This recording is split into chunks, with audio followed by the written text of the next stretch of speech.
My name is Elga. Since retiring and moving in with my daughter Tara, her husband Hector, and my grandchildren Sage and Noah, my daily life has been incredibly fulfilling.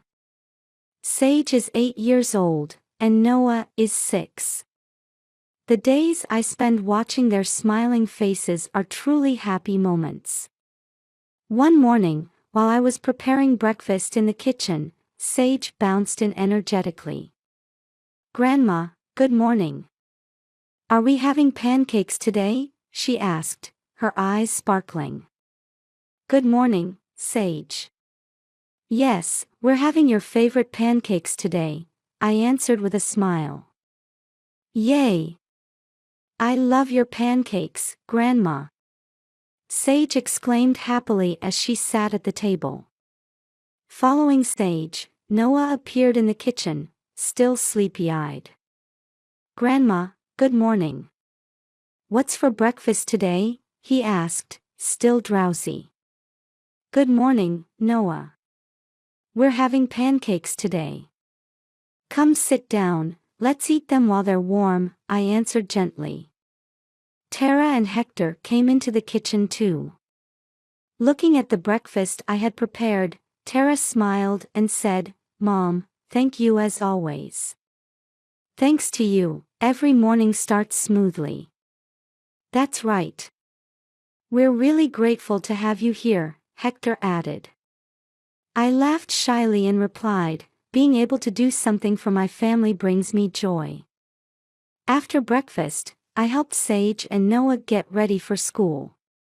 "Come on, you two, hurry and get ready.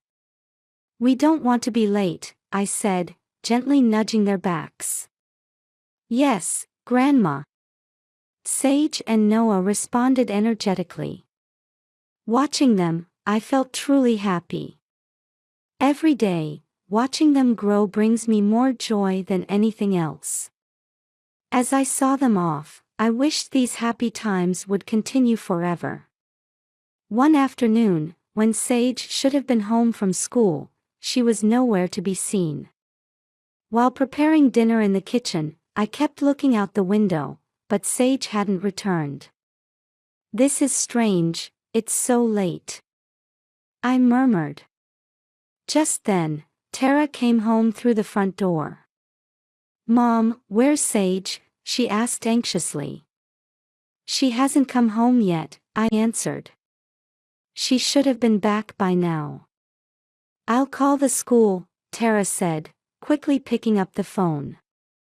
However, even the school staff had no information about Sage's whereabouts. "I need to contact Hector," Tara said with a trembling voice. "Mom, what if something happened to Sage?" "It's okay, Tara. There must be a reason." I tried to calm her down, though I was growing increasingly anxious myself. When Hector came home, we explained the situation to him. After hearing what happened, Hector said, "We need to contact the police right away and have them start searching." "Sage, where are you?" Tara whispered with tears in her eyes. When the police arrived, we gave them detailed information about Sage's photo and recent behavior. "Sage is very cheerful and makes friends easily," I told the police. "She hasn't been acting unusually lately." The police officer calmly took down the information and said, "We'll begin the search immediately. We'll gather as much information as possible by asking neighbors and friends." That night, none of us could sleep. Every time the phone rang, our hearts jumped, but there was no information about Sage's whereabouts. "Sage, where are you? Please be safe," I whispered like a prayer. Tara and Hector looked pale with worry, and Noah kept asking through his tears, "Where did Big Sister go? Your sister will surely come back safely." "The police are looking for her too," I said while hugging Noah, though my own heart felt tight with anxiety. The police investigation continued the next day, but Sage's whereabouts remained unknown. The whole family split up to search the neighborhood, contacting Sage's friends and their families, but no one had seen her. "Sage, please come back," Tara said through her tears. "Tara. We won't give up until we find Sage," I said with strong determination. While hope and anxiety battled in my heart, we continued to pray for Sage's safety. Several days passed without any news of Sage's whereabouts, and our family's hearts grew heavier with each passing day. One evening, Noah quietly came to me.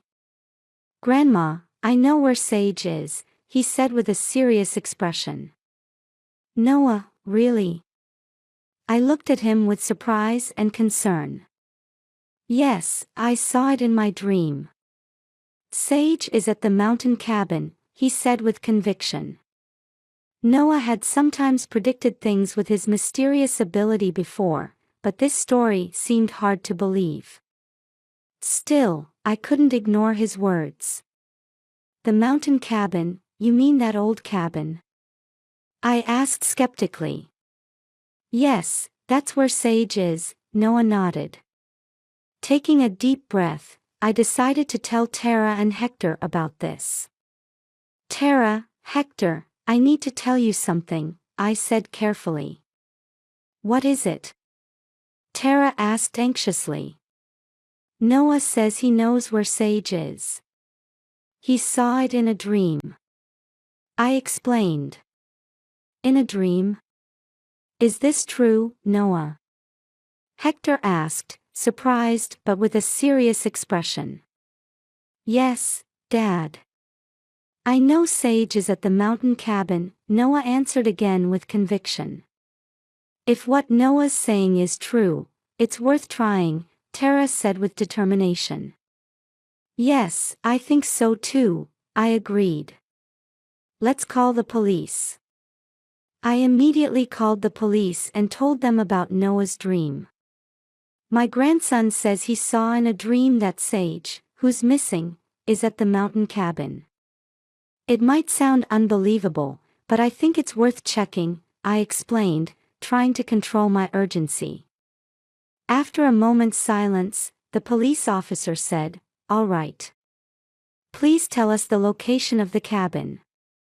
We'll need Noah's guidance." And so, we set out for the mountain cabin with the police. We got into the car, heading to the cabin while praying for Sage's safety. Upon arriving at the cabin, the police officers began preparing something while communicating over their radios. Noah was quiet beside me, but his small hand held mine firmly. "Grandma, Sage is really in there," Noah said in a small voice. "I believe you, Noah. I believe in both you and Sage," I answered, trying to reassure him. We carefully entered the cabin, moving past old furniture and dusty floors. Noah looked around with a serious expression and pointed, saying, "The basement is this way." The police officers followed Noah's directions and stood in front of an old door. The door was heavy and rusted, but the officers managed to open it together. A staircase appeared, leading to the basement. "Please be careful. We'll go first," a police officer said. We slowly descended the stairs. The basement was dark and chilly, with an eerie silence hanging in the air. The police officers moved forward, lighting the way with their flashlights. "Sage! Sage!" I called out. Noah also shouted, "Sage, are you here?" Suddenly, we heard a faint voice. "Here, help." A weak voice echoed. "Sage! Hold on, we're coming to help you," I shouted. The police officers moved toward the voice. The flashlights illuminated the dark basement as we hurried toward the sound. Standing before an old wooden door, the police officers again combined their strength to open it. However, Sage wasn't inside. We were confused for a moment but continued our search. The basement of the cabin was like a maze, and the police officers moved forward cautiously. Suddenly, Noah stopped. "Grandma, not here. She's further in," he said. As we moved deeper, we encountered another door. The police officers worked together to open it, but there were traps set behind the door. Suddenly, something heavy fell, causing the police officers to step back. "Be careful, there might be traps set up," a police officer warned. We continued exploring the cabin's basement carefully. Though we couldn't hear Sage's voice anymore, we didn't give up. Eventually, Noah stopped again. "Here," he said firmly. The police officers trusted Noah's words and opened another door. There was Sage. She was bound and trembling with fear. "Sage," we rushed to surround her. "It's okay now," Tara gently said to Sage. Sage whispered through her tears, "Mom. I was so scared." "You don't need to be scared anymore, Sage. Everything's alright now," Tara said soothingly. As the police officers freed Sage from her restraints, Hector carefully lifted her up. However, at that moment, heavy footsteps echoed from behind. I turned around and gasped at the man standing before us. "Zion," I said with a trembling voice. I could see Tara's face tighten. Zion looked down at us with a sneer. "Elga, Tara, it's been a while," he said mockingly. "Zion was my ex-husband." "What are you doing, Zion? Give Sage back," I shouted. "Give her back." "I can't do that. She's part of my plan," Zion said coldly. The police officers aimed their weapons at Zion. "Don't move, put your hands up," one officer commanded. "Nothing you do will stop me," Zion laughed defiantly, stepping closer. Madness lurked in his eyes. "Elga, I haven't forgotten how you betrayed me back then," Zion said, fixing me with a sharp glare. "I swore to have my revenge on you and Tara." "Zion, please, stop. Sage has nothing to do with this," I pleaded desperately. "Nothing to do with it. She's part of my plan." "I'll be satisfied watching you suffer," Zion said cruelly. The police officers approached Zion, warning, "Don't come any closer, or we'll shoot." "Go ahead and shoot if you can," Zion provoked them. In that instant, he pulled out a gun from his jacket. The police officers reacted immediately, shouting, "Drop the gun," but Zion kept it aimed at us. The situation was tense. "Zion, please, stop," I pleaded through tears. "It's too late, Elga. I'm here to make you suffer," Zion sneered. One of the police officers seized an opportunity and lunged at Zion. The two struggled violently, and the gun fell to the floor. Hector, still carrying Sage, moved us to a safe place. "Sage, hang in there," Tara encouraged Sage. The police officers subdued Zion and handcuffed him. "You can't do anything more," an officer said sternly. Pinned to the ground, Zion cursed at me, "Your suffering isn't over yet. I'll be back."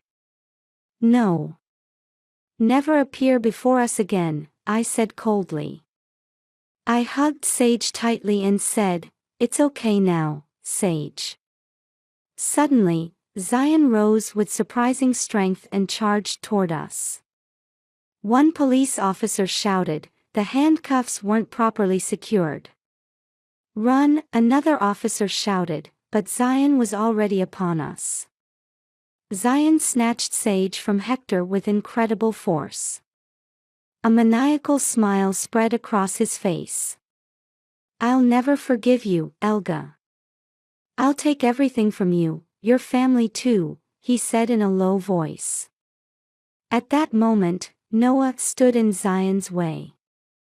Stop. Let Sage go, he shouted in a strong voice.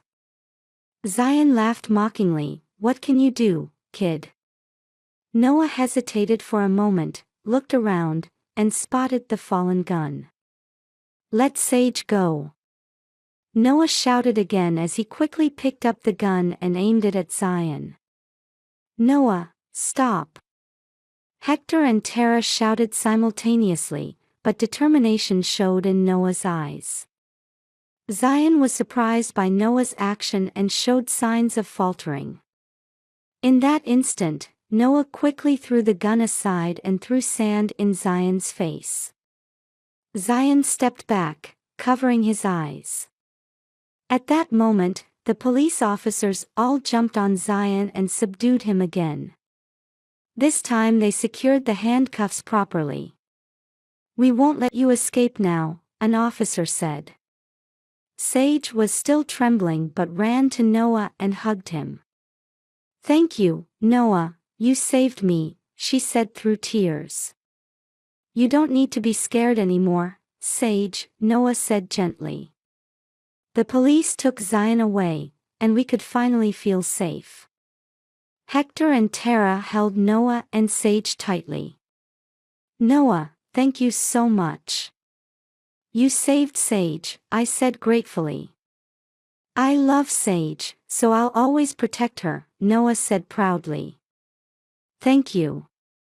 I love you too. Let's always be together, Sage said. Yes, we're all family, I answered while hugging them both. The subsequent police investigation revealed the details of Zion's crime. Zion Anderson was born and raised in what appeared to be a normal household, but his inner self bore deep scars from childhood. His father was strict and violent, and his mother, unable to endure the domestic violence, left home when Zion was 10 years old. After that, Zion became the sole target of his father's anger, an experience that deeply affected his psyche. After graduating high school, Zion enlisted in the military, essentially fleeing his home. In the military, he found temporary stability in the strict training and discipline, but his later combat experience further deteriorated his mental state. After discharge, Zion took civilian jobs, but the anger and loneliness in his heart never disappeared. Meeting Elga was a temporary salvation for him. Touched by her kindness and warmth, Zion found hope in having a family. However, around the time their daughter was born, his inner demons resurfaced.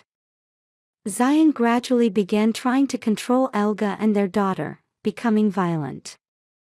When Elga decided to divorce him, unable to endure his violence any longer, Zion was consumed by fear and anger at losing his family, and since then, he's been burning with revenge.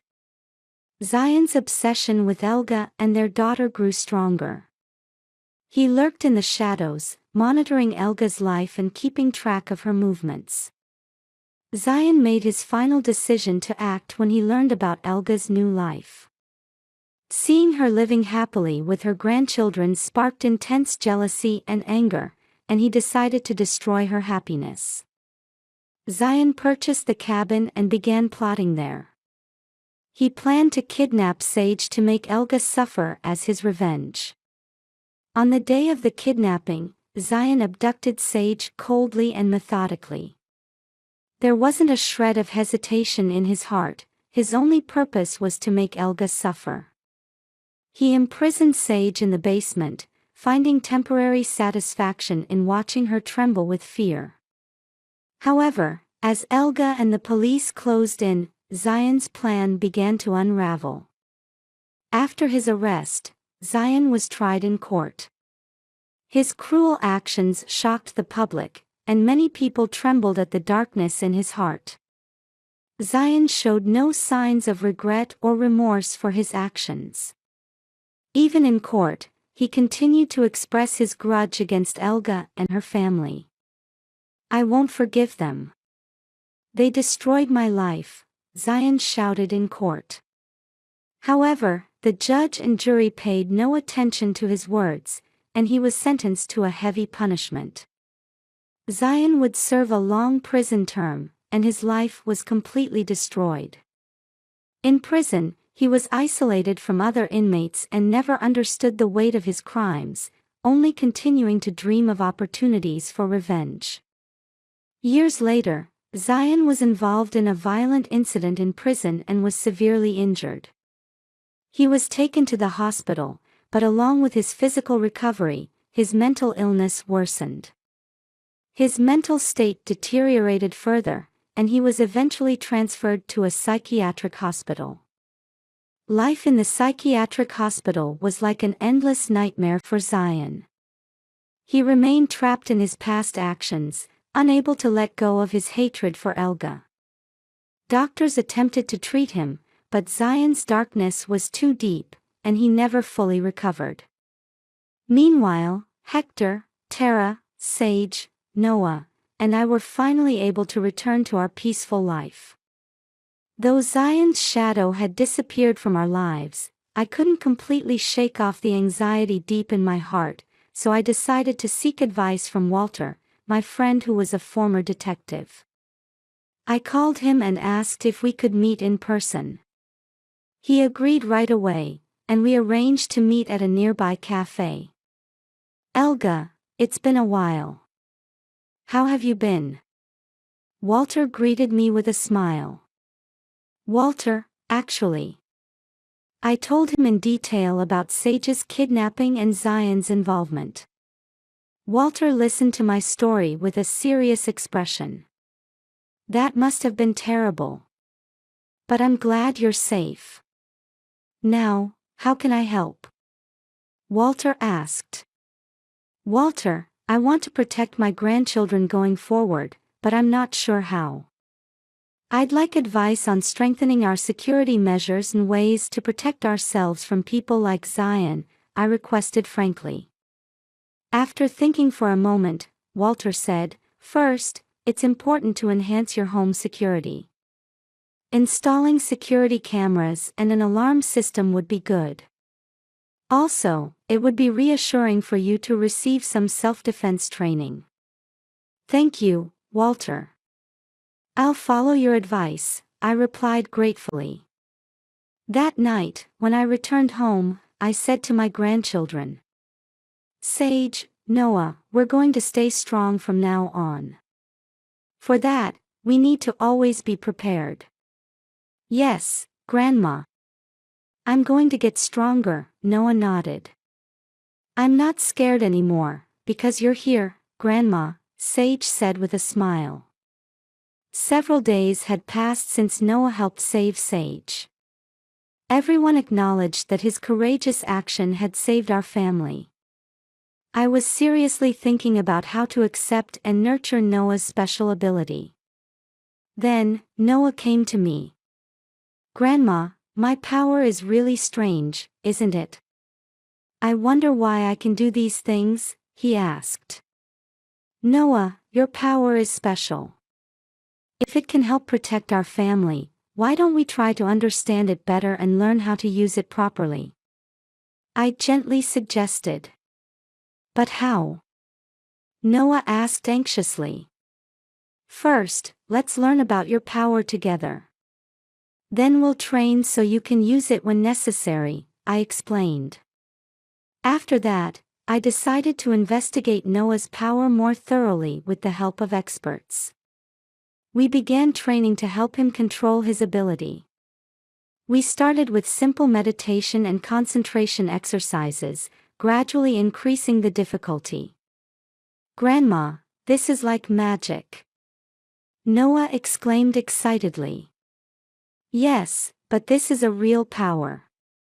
By strengthening your mind and body, you can develop even greater abilities," I smiled.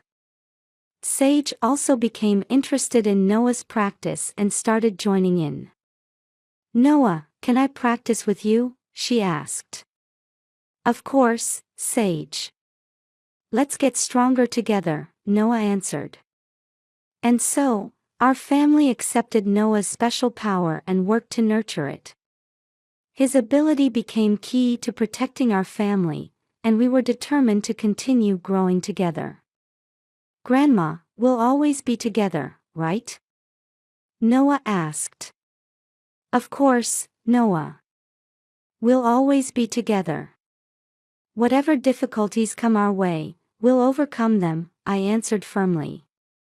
A year later, our family was living a new life. Sage had regained her bright smile, and her laughter echoed throughout the house. Noah had also learned to control his power and confidently embraced his ability. One day, we were enjoying a picnic in the garden. While making a flower crown, Sage said happily, Grandma, look. This is for Noah.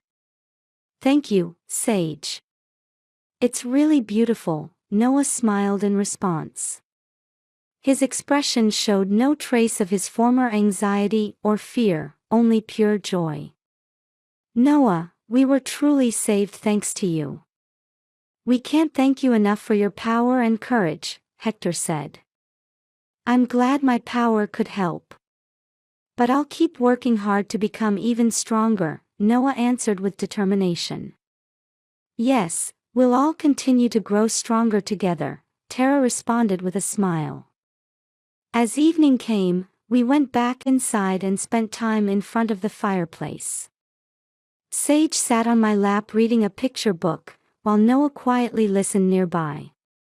I felt happiness deep in my heart. Sage, Noah, you make me so happy. Let's always stay together, I said to them. Yes, Grandma. Let's always be together. Sage responded energetically. Of course, Grandma. We're family, Noah nodded. Watching Sage and Noah's smiling faces in our warm home, my heart filled with gratitude. No matter what challenges come our way, we'll overcome them together, I vowed in my heart.